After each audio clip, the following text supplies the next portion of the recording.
अभी आप सबको मेरा नमस्कार हो। अभी हमारा तैत्तरीय उपनिषद का पाठ चल रहा है। ये आपका दूसरा हिस्से में आपको मैं सुनाने जा रहा हूँ, इसे आप सब ध्यान से सुने। गुरु जी कहते हैं कि मैं संसार वृक्ष का उच्छेद करने वाला हूँ। मेरी कीर्ति पर्वत के शिखा की भांति उन्नत है और अन्न उत्पादक शक्ति से युक्त जैसे उत्तम अमृत है, उस प्रकार मैं भी अतिशय पवित्र अमृत स्वरूप हूँ तथा मैं प्रकाश युक्त धन का भंडार हूँ। अमृत से अभिसिंचित श्रेष्ठ बुद्धि वाला हूँ। इस प्रकार त्रिशंकु ऋषि का अनुभव किया हुआ वैदिक प्रवचन है। त्रिशंकु ऋषि को ही एक बार स्वर्ग का राज्य दिया गया था। उन्होंने स्वर्ग पर राज्य किया। यह प्रथम पुरुष हैं मृत्युलोक से जिन्होंने स्वर्ग पर राज्य किया था। और वेद का भली भांति अध्ययन कराकर आचार्य अपने आश्रम में रहने वाले ब्रह्मचारी विद्यार्थियों को शिक्षा देता है कि तुम सत्य बोलो, धर्म का आचरण करो और स्वाध्याय को कभी न चूको। आचार्य के लिए दक्षिणा के रूप में वांछित धन लाकर दो, जिससे आचार्य खुश हो जाए, तभी हमें उसका फल मिलता है। आचार्य को दक्षिणा जरूर देनी चाहिए। बगैर दक्षिणा के हमारी गति नहीं है और ना ही बगैर गुरु के हमारी गति है। सत्य से कभी नहीं डिगना चाहिए, धर्म से नहीं डिगना चाहिए, शुभ कर्म से कभी नहीं चूकना चाहिए, उन्नति के साधन से कभी नहीं चूकना चाहिए, वेदों को पढ़ने और पढ़ाने में कभी भूल नहीं करनी चाहिए, देव कार्य से और पितृ कार्य से कभी नहीं चूकना चाहिए। यानी हमें ये हमेशा काम करना चाहिए। और तुम माता में देव बुद्धि कराने वाले बनो, पिता को देव रूप समझने वाले बनो, आचार्य को देव रूप समझने वाले बनो, अतिथि को देव तुल्य समझने वाले बनो। और हमारे कोई घर अतिथि आता है उसको आप देव स्वरूप मानो, माता को देव स्वरूप मानो और पिता को देव स्वरूप मानो। जो जो निर्दोष कर्म हैं उन्हीं का तुम्हें सेवन करना चाहिए जिसमें हमारी भलाई हो। दूसरे कर्मों को कभी आचरण नहीं करना चाहिए। जो दोषयुक्त हैं उनका कभी आचरण नहीं करना चाहिए।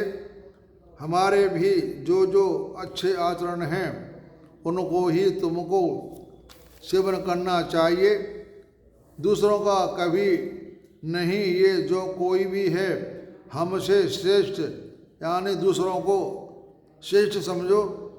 गुरुजन एवं ब्राह्मण आए, उनको तुम्हें आसन दान आदि के द्वारा सेवा करनी चाहिए। हमारे घर को अतिथि या मेहमान या ब्राह्मण आता था, उसको आते ही उनको आसन देना चाहिए। आर्थिक स्थिति के अनुसार देना चाहिए। जैसे जो हमारे पास जितना पैसा है उसी के अनुसार उनकी सेवा करनी चाहिए। गरीब है तो गरीबी की तरह से, पैसे वाला हो पैसे की तरह से उनकी सेवा करनी चाहिए। लज्जा से देना चाहिए, भय के भी देखना चाहिए और जो कुछ भी दिया जाए वह सब विवेकपूर्वक देना चाहिए। इसके बाद मैं तुमको कर्तव्य के निर्णय करने में किसी प्रकार की शंका हो या सदाचार के विषय में कोई शंका कदाचित या कभी नहीं कभी हो जाए तो वह वहाँ उत्तम विचार वाले परामर्श देने में कुशल, कर्म और सदाचार में पूर्णतया लगे हुए स्निग्ध स्वभाव वाले एकमात्र धर्म के ही अभिलाषी ब्राह्मण हों। वे तो जिस प्रकार उस कर्म और आचरण के क्षेत्र में बर्ताव करते हैं, उस कर्म और आचरण के क्षेत्र में वैसे ही तुमको भी बर्ताव करना चाहिए, तथा यदि किसी दोष से लंघित मनुष्यों के साथ बर्ताव करने में उत्पन्न हो जाए, जो उत्तम विचार वाले परामर्श देने में कुशल, सब प्रकार से यथायोग्य सत्कर्म और सदाचार में लगे हुए रूखेपन से रहित अभिलाषी ब्राह्मण हों, और वे जिस प्रकार उनके साथ बर्ताव करें उनके साथ वैसे ही तुमको भी बर्ताव करना चाहिए। यही वेदों का रहस्य है और यही परंपरागत शिक्षा है। इसी प्रकार तुमको अनुष्ठान करना चाहिए, उसी प्रकार यह अनुष्ठान करें। और हमारे लिए दिन और प्राण के अधिष्ठाता मित्र देवता कल्याणप्रद हों, रात्रि और अपान के अधिष्ठाता वरुण भी कल्याणप्रद हों, चक्षु और सूर्यमंडल के अधिष्ठाता हमारे लिए कल्याणमय हों, बल और भुजाओं के अधिष्ठाता इंद्र वाणी और बुद्धि के अधिष्ठाता हों, बृहस्पति हमारे लिए शांति प्रदान करने वाले हों, त्रिविक्रम रूप से विशाल डगों वाले विष्णु जो पैरों के अधिष्ठाता हैं हमारे लिए कल्याणमय हों, और सभी देवताओं को आत्मस्वरूप ब्रह्मा के लिए नमस्कार है। हे वायुदेव, तुम्हारे लिए नमस्कार है, और इसलिए मैंने तुझको ही प्रत्यक्ष कहा है और ऋत नाम से पुकारा है। तुम सत्य के अधिष्ठाता हो, अतः मैंने तुम्हें सत्य के नाम से कहा है। और उस शांतिमान परमेश्वर ने यानी ब्रह्म मेरी रक्षा की है, उसने आचार्य की रक्षा की है, और मेरी और रक्षा की है, आचार्य की रक्षा की है। शांति स्वरूप आप परब्रह्म परमात्मा हैं। तो पूर्ण ब्रह्म परमात्मा हम दोनों की यानी गुरु और शिष्य की साथ साथ रक्षा करें, हम दोनों का साथ साथ पालन करें, हम दोनों साथ साथ ही शक्ति प्राप्त करें, हम दोनों का ही पड़ी हुई विद्या और तेजोमयी हम दोनों को परस्पर देश भावना हो, और ब्रह्म सत्य ज्ञान स्वरूप अनंत है, जो मनुष्य परम विशुद्ध आकाश में रहते हुए भी प्राणियों के हृदय रूप गुफा में छिपे हुए हैं। उस ब्रह्म को जानता है, वह विज्ञान स्वरूप ब्रह्म के साथ समस्त भोगों का अनुभव करता है। इस प्रकार यह है, और निश्चय ही इस परमात्मा से आकाश तत्व उत्पन्न हुआ, आकाश से वायु, वायु से अग्नि, अग्नि से जल और जल तत्व से पृथ्वी तत्व उत्पन्न हुआ है। तो पृथ्वी से समस्त औषधियाँ उत्पन्न हुई हैं और औषधियों से अन्न उत्पन्न हुआ है और अन्न से ही मनुष्य शरीर उत्पन्न हुआ है। वह यह मनुष्य शरीर अन्नमय समय है और यह मनुष्य शरीर के अन्न रसमय है। उसका यह प्रत्यक्ष दिखने वाला और पक्षी की कल्पना में सिर है और दाहिनी भुजा यह दाहिना पंख है, यह बाईं भुजा है और बायां पंख है, यानी हमारे दोनों हाथ पंख के नाम से बताए गए हैं। यह शरीर का मध्य भाग पक्षी के अंगों का मध्य भाग है। यह दोनों पैर ही पूंछ एक प्रतिष्ठा है और उसी के विषय में यह आगे कहा गया है कि और पृथ्वी लोक का आश्रय लेकर के रहने वाले जो कोई भी प्राणी है वे सब अन्न से ही उत्पन्न होते हैं। जो भी प्राणी हैं वो सारे अन्न से ही जीवित रहते हैं या उत्पन्न होते हैं, फिर अन्न से ही जीते हैं।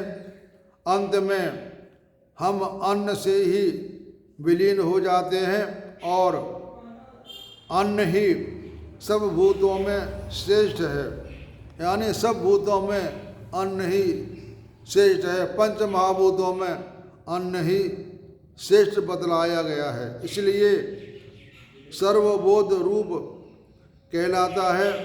जो साधक अन्न की ब्रह्म भाव से उपासना करते हैं, यानी जो मनुष्य अन्न को ब्रह्म समझते हैं, वे अवश्य ही अन्न को प्राप्त कर लेते हैं, क्योंकि अन्न ही भूतों में श्रेष्ठ है, इसलिए सर्वोच्च नाम से कहा जाता है। अन्न से ही सब प्राणी उत्पन्न होते हैं और उत्पन्न होकर के अन्न से ही बढ़ते हैं। वह प्राणियों द्वारा खाया जाता है तथा स्वयं भी प्राणियों को खाता है, इसलिए अन्न इस नाम से कहा जाता है, क्योंकि अन्न को हर जीव खाता है। अन्न कहते हैं जो भी हम अपना पेट भरने के लिए खाते हैं, फल फूल अन्न जल रस जो भी है वो सब अन्न की मात्रा में ही आता है। क्या उससे हम अपने शरीर को सुरक्षित रखते हैं। निश्चय ही इस अन्न रसमय मनुष्य शरीर में भिन्न उसके भीतर रहने वाला प्राणमय पुरुष है, उससे यह अन्न रसमय पुरुष व्याप्त है। यह प्राणमय आत्मा निश्चय ही पुरुष के आकार का है। उस अन्न रसमय आत्मा की पुरुष तुल्य आकृति में अनुगत होने से ही, यानी व्याप्त होने से ही यह पुरुष के आकार का है। उस प्राणमय आत्मा का प्राण ही सिरे हैं, व्यान दाहिना पंख है, अपान बायां पंख है, आकाश शरीर का मध्य भाग है, पृथ्वी पूंछ एवं आधार है। उस प्राण के विषय में यह आगे बताया जाने वाला श्लोक है। और जो देवता मनुष्य और पशु आदि प्राणी हैं वे प्राण का अनुसरण करके ही चेष्टा करते अर्थात जीवित रहते हैं, क्योंकि प्राण ही प्राणियों की आयु है। इसलिए यह प्राण सबका आयु कहलाता है। आयु भी अन्न ही कहलाता है, सबकी आयु के प्राण ही प्राणियों की आयु जीवन है, इसलिए सबका आयु कहलाता है। यह समझकर जो कोई प्राण स्वरूप ब्रह्म की उपासना करते हैं वे निसंदेह समस्त आयु को प्राप्त कर लेते हैं। उसका एक यही शरीर में रहने वाला आत्मा राम है, जो पहले वाले का अर्थात अन्न रसमय शरीर का अंतरात्मा है। यह निश्चय ही है कि इस प्राणमय पुरुष से भिन्न उसके भीतर रहने वाला मनोमय आत्मा पुरुष है। उस मनोमय शरीर से यह प्राणमय शरीर व्याप्त है। वह मनोरम शरीर निश्चय ही पुरुष के आकार का ही है। उसकी पुरुष तुल्य आकृति में व्याप्त होने से ही यह मनोमय शरीर पुरुष के आकार का है। उस मनोमय पुरुष का यजुर्वेद ही मानो सिर है। ऋग्वेद दाहिना पंख और सामवेद बायां पंख है। आदेश विधि वाक्य शरीर का मध्य भाग है। अथर्वा और अंगिरा ऋषि द्वारा देखे गए अथर्ववेद के मंत्र ही पूंछ आधार है। उसकी महिमा के विषय में यह कहा गया है, जो जहाँ से मन के सहित वाणी इंद्रियां उसे न पाकर लौट आते हैं, उस ब्रह्म के आनंद को जानने वाला पुरुष कभी भय नहीं करता। जो ब्रह्म को जानता है वो कभी किसी प्रकार का भय नहीं करता है।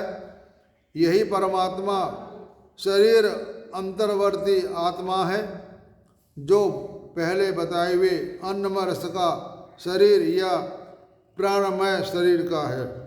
निश्चय ही उसे पहले बताए हुए इस मनोमय पुरुष के अन्य इसके भीतर रहने वाला है। आत्मा विज्ञानमय है। उस विज्ञानमय आत्मा से यह मनोमय शरीर व्याप्त है। वह यह विज्ञानमय आत्मा है, पुरुष के आकार का ही है। उसकी पुरुषाकृति में अनुराग होने से ही यह विज्ञानमय आत्मा पुरुष के आकार का बताया जाता है। उस विज्ञानमय आत्मा का मानो सिर है।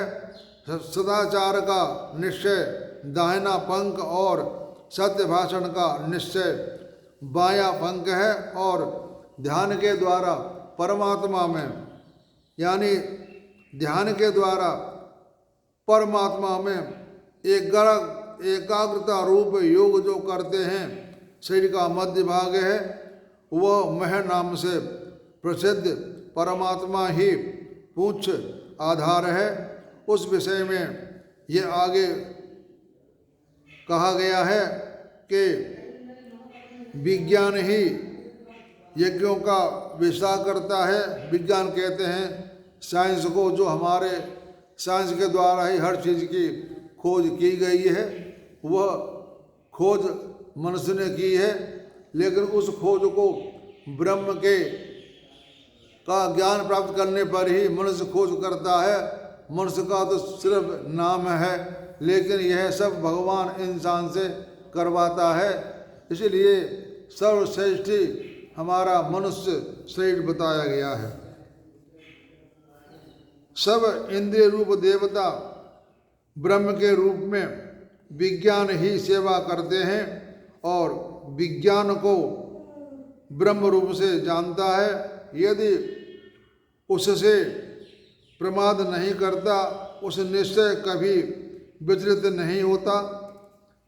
पाप समुदाय को शरीर में ही छोड़कर समस्त भोगों का अनुभव करता है। इस प्रकार यह है। श्लोक बताया गया है। यह परमात्मा ही शरीरवंती आत्मा है जो पहले वाले का है। निश्चय ही उस पहले कहे हुए इस विज्ञानमय जीवात्मा से भिन्न इसके भी भीतर रहने वाला आत्मा आनंदमय परमात्मा है। उससे यह विज्ञानमय पूर्ण व्याप्त है। वह यह आनंदमय परमात्मा है, पुरुष के समान आकार वाला ही है। उस विज्ञानमय की पुरुषाकार में अनुगत होने से यह आनंदमय परमात्मा पुरुषकार का कहा जाता है। उस आनंदमय प्रिय ही सिर है, और यानी जो कुछ है सो सारा कुछ ब्रह्म ही ब्रह्म है। यदि कोई ब्रह्म नहीं है इस प्रकार समझता है कि वह असत हो जाता है, और यदि ब्रह्म है इस प्रकार जानता है तो इसको ज्ञानी जन संत सतपुरुष समझते हैं। ये इस प्रकार को बतलाया गया है। अब इसके बाद यहाँ से अनुप्रश्न आरंभ होते हैं कि क्या ब्रह्म को न जानने वाला कोई पुरुष मरकर उस लोक में जाता है, या कोई भी ज्ञानी मरकर उस लोक में प्राप्त होता है क्या? ये कहते हैं कि ब्रह्म लोक को जानने वाला क्या इसको प्राप्त होता है? तो उस परमेश्वर ने विचार किया कि मैं प्रकट हूँ और अनेक नाम रूप धारण करके बहुत हो जाऊँ। तो इसके बाद उसने तप किया, अर्थात अपने संग्रह का विस्तार किया।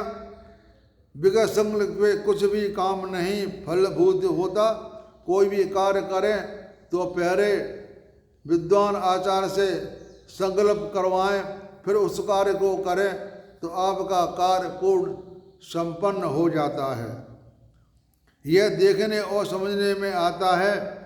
और इस समस्त जगत की रचना की, उस जगत की रचना करने का अनंतर यह स्वयं साथ साथ प्रविष्ट हो गया, और उसके साथ साथ प्रविष्ट होने के बाद वह स्वयं मूर्त अमूर्त भी हो गया, और बताने में आने वाले और न आने वाले तथा सत्य और झूठ इन सबके रूप में भी वह सत्य स्वरूप परमात्मा ही हो गया।